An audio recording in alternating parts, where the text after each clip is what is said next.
జై తెలంగాణ, జై కేసీఆర్. రేవంత్ రెడ్డి గారు ఖతం, ఖేల్ ఖతం, దుకాన్ బంద్. నీ పని అయిపోయిందిగా, నీ దుకాణం బంద్ అయ్యే సమయం దగ్గర పడ్డది. మున్సిపల్ ఎన్నికల్లో నీకు 50% కూడా రాలేదు. నిన్ను జనాలు స్వీకరించుకుంటారు, జనాలు నిన్ను వద్దనుకుంటారు. జనం నువ్వు ఎప్పుడు పోతావా అని ఎదురు చూస్తూ ఉన్నారు. మీరు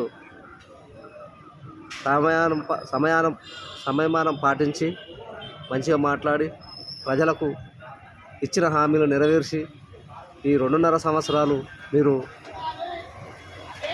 చేసే పని ఏదైతే ఉందో దాన్ని సక్రమంగా చేసి సక్రమంగా తప్పుకుంటే మీకు గౌరవంగా ఉంటుంది. నెక్స్ట్ కనీసం ఎమ్మెల్యేగానైనా గెలుస్తావు, రాజకీయాల్లో కొనసాగుతావు. ఇక నుంచి అయినా నువ్వు మంచిగా మాట్లాడి, ఒక ఉందాతనంతో మాట్లాడి, నువ్వు కేసీఆర్ని పదే పదే విమర్శించకుండా, అన్పార్లమెంట్ భాష మాట్లాడకుండా నువ్వు ఉందాతనమైన రాజకీయాలు చేసి నువ్వు రాజకీయాల్లో చిరస్థాయిగా ఉంటే బాగుంటుంది అని నేను తెలియజేస్తా ఉన్నా.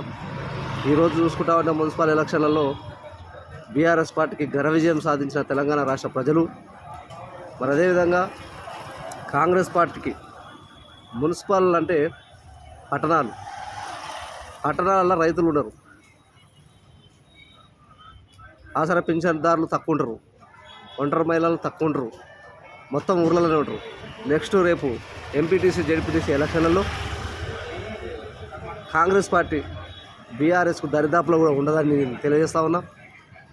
రేపు జెడ్పీటీసీ ఎలక్షన్లలో, ఎంపీటీసీ ఎలక్షన్లలో 75% బీఆర్ఎస్ గెలుచుకోబోతుందని ఈ సాధారణంగా తెలియజేస్తూ, రేవంత్ రెడ్డి గారికి నేను ఒకటే సలహా ఇస్తా ఉన్నా. మీరు ఇప్పటికైనా అబద్ధాలు మాని జనాలకు లేనిపోని అబద్ధాలు చెప్పి అమలు కాని హామీలు ఇచ్చి మీరు జనాలను మభ్యపెట్టే ప్రయత్నం చేస్తే జనాలు మిమ్మల్ని బండకేసి కొట్టే సమయం దగ్గర పడదని చెప్పి ఈ సందర్భంగా తెలియజేస్తా ఉన్నా. జై తెలంగాణ, జై కేసీఆర్.